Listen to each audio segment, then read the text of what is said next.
Stillness is everywhere and often overlooked. It's present in all my encounters with dance practices, but I'm focusing on exploring themes of stillness in yoga, gaga, and release. Stillness is associated with words like calmness, hush, serenity, peace, and placidity. These words resonated with my encounters of Pilates and yoga. My intention in yoga is to create time to feel a sense of calm.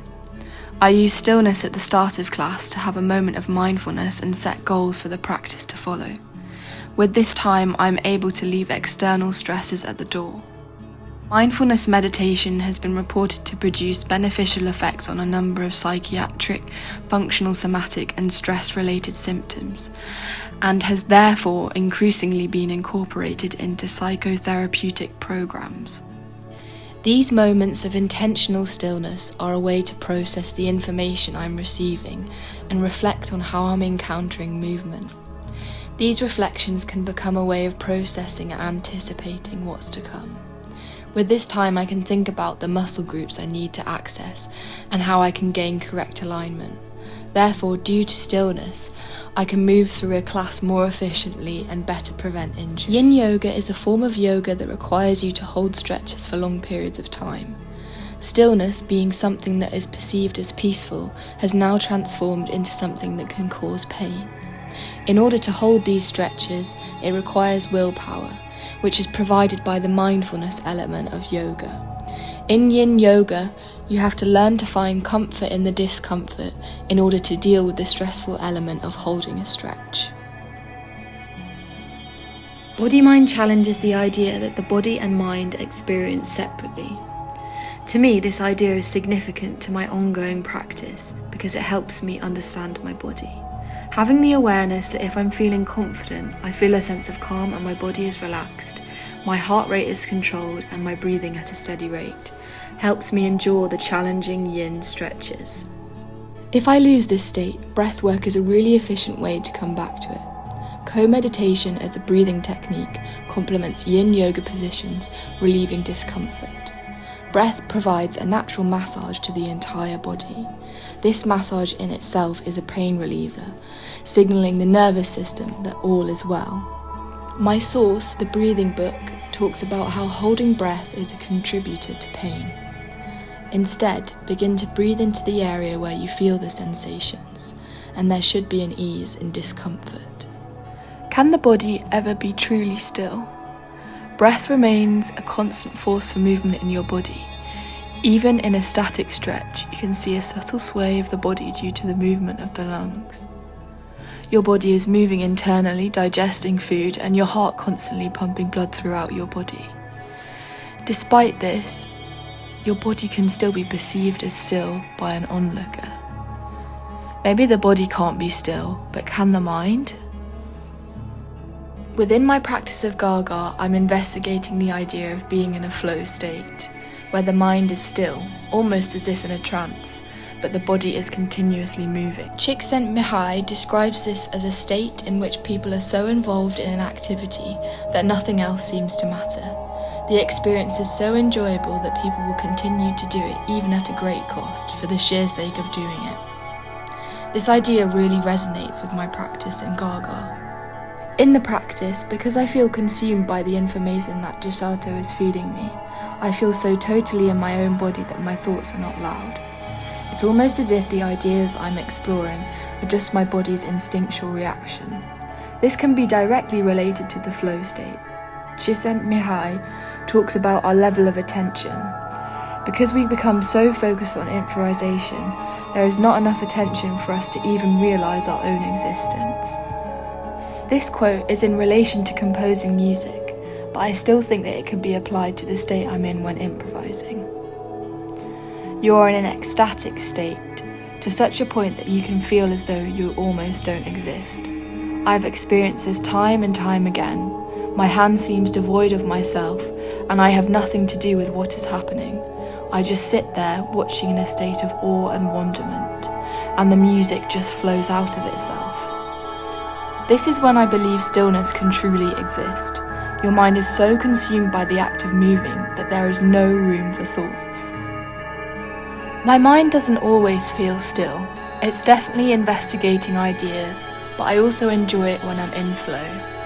As someone who in improvisation tends to fantasize about imaginary concepts like skin melting to molten glass or spaghetti arms or wading through a river of honey, to think about the inside elbows exploring space feels quite natural.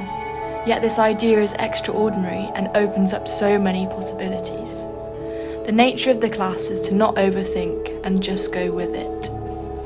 Gaga and yoga are practices that can aid the body in recovery. Gaga is healing. Within the practice, it is encouraged to move towards pleasure and out of pain. Only go where you can find pleasure. When investigating discomfort in my body, I take time to lie down, totally still, and focus on where the pain is coming from. Like in the previous section about breath work, I breathe into the pain and visualize how I can accommodate my movement in Gaga to soothe this pain and prevent injury. Stillness, to me, shapes how I encounter dance. It's the starting point for all movement. I begin a class with stillness and end a class with stillness. For example, at the start of an improvisation, I take a moment to absorb my intention and ideas, which then inform the practice to follow. In release-based practice, we were told to improvise in response to a piece of fabric folding on its journey to the floor. I stood still as I watched my partner unfold their jumper and manipulate its pathway to the floor. I took time to notice how the jumper started. It hovered still in the air, then it folded and creased before flopping, contorted motionless on the floor. Being still allowed me to take time and notice how I could replicate this movement accurately. I could take in the length of time, dynamic quality, and shape of movement. As I've established in my segment about Gaga, stillness is a helpful tool for improvisation. In release-based practice, a motionless position evokes anticipation, which is exactly what I want a pause in improvisation or even an exercise to achieve. Frozen mid-movement, an object such as a sculpture has the ability to seem alive. In the medieval period, people believed statues were neither living nor dead. They thought that there was a spiritual in-between. Even though this idea was born out of superstition, it must have been inspired by the realism and mid-action poses the figures are in. For example, the figures here in the Annunciation and Visitation are frozen in movement. Each of the figures conveys a sense of movement, as if they were engaged in conversation, their faces conveying subtle emotion, their draperies flowing realistically around them, and a touch of contrast can be seen. Reflecting on the way I improvise, static positions still convey dynamic movement. They provide a micro moment for myself to take in how I'm moving and where the next move will take me. In my tutorial with Luke, he told me to focus less on fluidity, but on accessing fast, contrasting dynamics. Stillness is a tool to propel me forward to a place where you stop, coil up, and explode into the next movement. The sculpture Redstone Dancer by Henry Gaudia Brzeska captures a moment of action in a static sculpture. Its stance suggests a twisting movement compressed into a moment of stillness. While the sculpture remains static, the viewer is active in deciphering how the dancer was moving and how the dancer will move next. Brzeska was inspired by the Ballet Russ's The Rite of Spring.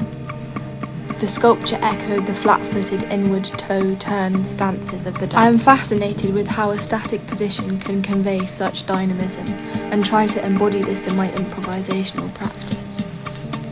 The sculpture shows the body in transition from one pose to another. They are not positions that anyone could maintain, giving the idea of movement started and about to be continued.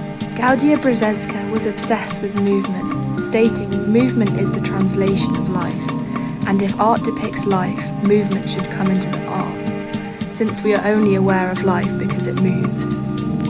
The image of this sculpture is important because it helps me visualize my idea, the idea that stillness can convey movement.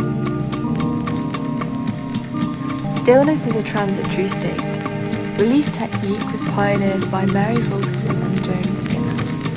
Release technique, which influenced contemporary dance through the use of imagery placed within the body and sensory-based movement exploration based on this imagery, offered dancers a fundamentally new and different way of learning movement from that of ballet and modern dance training. Fulkerson students talks about her approach, saying, "We studied and practiced rolling, crawling, walking, running, falling, and the transitions between these patterns. Mary had a system of anatomically based images that mapped out functional pathways through the architecture of the body." The aim of technical work in release was to lead the body to action, a way to utilise the body's reflexes and dance using momentum. Underneath all successful effortless movement are integrated reflexes, righting reactions and equilibrium responses. Stillness is a catalyst for movement, but exists to be disturbed. To conclude, stillness can exist in many different forms. Stillness is constantly shaping my encounters with dance practices, whether that's consciously or subconsciously, whether that's through the flow state or a way to transform my improvisation. Stillness is a way to reflect on what I'm encountering and how I can take it forward. Stillness gives me a chance to breathe and enjoy what I'm doing. As I mentioned at the beginning, stillness is often overlooked, but now I know it has the power to transform my approach to dance.